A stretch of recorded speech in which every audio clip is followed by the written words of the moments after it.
Hi అండి, ఈరోజు నేను మిక్స్డ్ దాల్ కిచిడి చేస్తున్నాను. ఇది ఉల్లిపాయలు వెల్లుల్లిపాయలు లేకుండా హై ప్రోటీన్స్ తోటి చాలా హెల్దీ అయిన రెసిపీ అండి. ఇది మీరు ట్రై చేసి ఎలా వచ్చిందో కామెంట్ చేయండి. నచ్చితే లైక్ చేసి షేర్ చేసి సబ్స్క్రైబ్ చేసుకోండి. ముందుగా మనము అన్ని రకాల పప్పుల్ని కలిపి అలా ఒక గంట సేపు నాననివ్వాలి.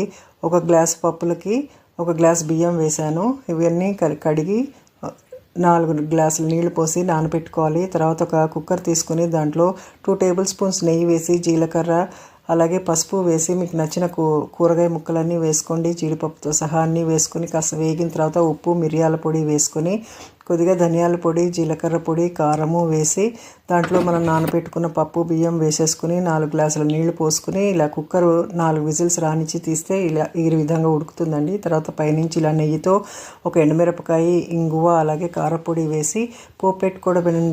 తర్వాత కొత్తిమీరతో గార్నిష్ చేయండి. మనం మిక్స్డ్